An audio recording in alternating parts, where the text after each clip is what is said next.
Chapter 13 talks about the role of public relations in government, and as the chapter talks about, it's an area that has grown quite a bit over the last many years due to a couple of reasons.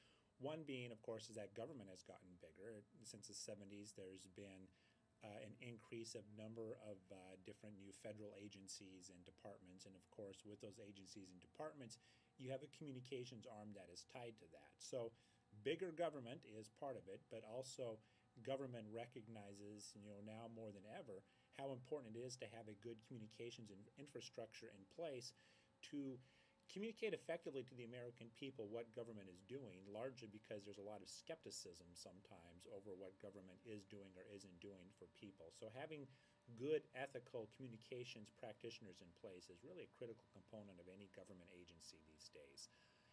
Now, what the book talks about, of course, is that you don't really have public relations practitioners within the government. You have people who do practice the same principles of public relations, but as far as semantics are concerned, what you see applied to the titles of different individuals who are in that area is more along the lines of public affairs or communication specialists or press secretaries. But the public relations practitioner, public relations as a term, it isn't applied to the government arena. The book talks about the two prominent departments that have seen the biggest increase in communications, or have always kind of traditionally been the largest, and that's the State Department and Department of Defense. I like on page 271, gives a real good idea of some of the challenges facing the State Department on the communications front. What are some of the four main points they're trying to get the word out on? So that little checklist there kind of summarizes it up nicely of what the challenges are there. Department of Defense, of course, extremely large.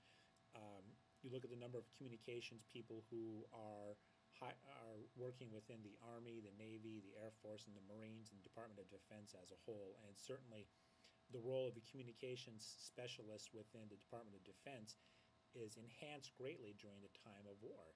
Now, during the Iraq War, I think there's been some success stories for how communications individuals have effectively gotten the word out to the American public on what is happening in the war, and certainly working with a variety of constraints that no PR practitioner would really want to work under.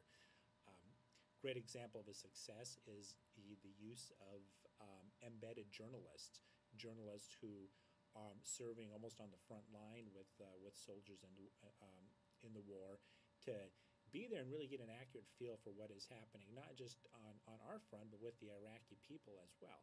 Some criticism out there, of course, is that embedded journalists aren't given access to everything, but there's always two sides to every story. We had a real nice example here at, believe it or not, at UAF. We had some of our journalism students this last summer who were embedded in Iraq for like a 3-week period, and our new university magazine that's coming out here in the next couple of weeks has a feature story on those journalists written by them and what their experience is. Pretty fascinating. Moving on to the president, of course, the president as a communicator is of absolute importance, and having a good communications team that I'll talk about here in just a moment. Talks about presidents over the last 30 years and how effective or not effective they've been as communicators. Ronald Reagan remains, one of the great examples of being a great communicator, to the fact that his nickname was the Great Communicator. Now, it helps, of course, that President Reagan had a background of being familiar with what it's like to be in front of the camera and being a good speaker. And it really showed through in his presidency of how when he spoke, no matter how you felt about him or where he stood on issues, it's hard to dismiss the fact that he was a good communicator. He was just very good at getting messages out. And the book talks about the principles of communication for the Reagan administration, including plan ahead, stay on the offense, control the flow of information, limit reporters' access to the president, talk about the issues you want to talk about, speak in one voice, and repeat the same message many times. I don't agree with all those components. Some of them I do have some trouble with. Limiting reporters' access to the president, I don't think that's a good technique. Maybe it somehow worked for Reagan, but I don't see that working in this day and age. And yes, you do want to talk about the issues that you want to talk about, but I think it's also important to talk about the issues that your audience wants to hear about. Going on to the other presidents, after Reagan, the first President Bush had some of his challenges as a communicator. President Clinton was, he was pretty well liked by the media. He had a real his mannerism was, a good old Southern boy, rather friendly. And while he did have some issues with Watergate and of course, the Monica Lewinsky issue, where he made some rather big public relations mistakes, such as lying, that kind of harmed his credibility with the media. The second President Bush, boy, he's had his fair share of problems with the media as being a communicator, and I think he will always be remembered for how poorly he did as a communicator, whether it be verbal gaffes or using words that didn't exist. But he did have a couple of really great moments that, as a president, as a communicator, that will probably won't be remembered because of the number of gaffes, and those were centered around his response to 9/11. And you look at his approval ratings around the time. That was a horrible moment for our country, but it was a powerful moment for him as a president. We now, of course, have President Obama, who is, I think, probably close to Reagan in terms of his ability to communicate well.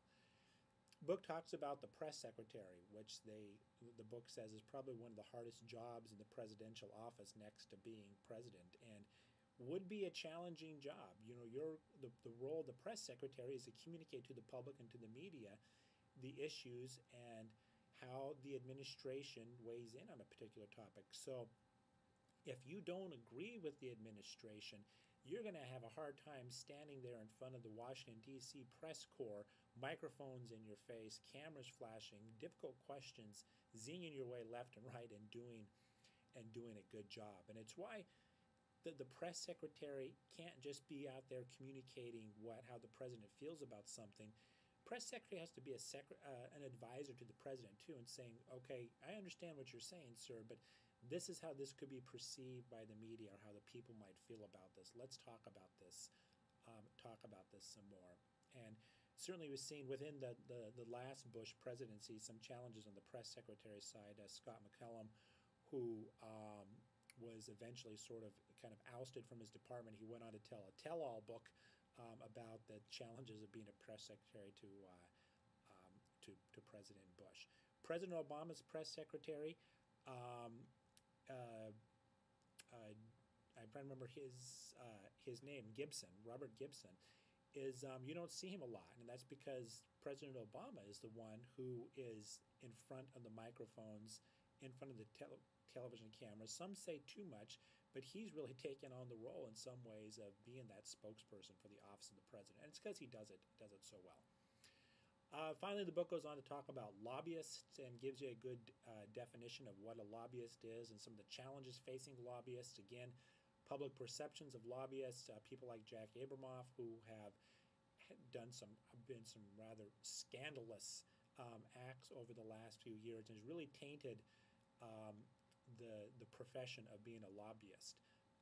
Basic definition of lobbyist is it's someone who informs and persuades and tries to get government to understand the side of the organization that they're representing. And it's not about, again, like we say, public relations, it's not about spinning, it's not about backroom deals. It's about open, honest, and ethical communication, presenting the facts, presenting what the needs are, and doing a good job of conveying the message that way. I like, and this could be handy with your government relations letter, on page 282, 283, it's like a do-it-yourself lobbyist kit that explains, here are some of the things you need to understand, to know and do if you are going to be a lobbyist, or maybe not an actual paid lobbyist, maybe an advocate for your organization. That's a good list to take a look over.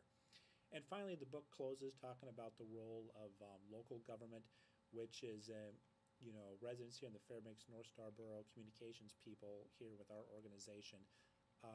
having a good relationship with local government, both in terms of how, as communications people, the relationships we want to develop with them, but also on the flip side with government, local government. The borough, for instance, the city of Fairbanks, they have to have good communications people in place as well to communicate what the government is doing for the people. So a good chapter. Just again, I think it just continues to open your eyes wider as to how prevalent public relations and communications is across any organization that's out there. And certainly, with the case of government, they're right there with the rest of them. We'll see you next time.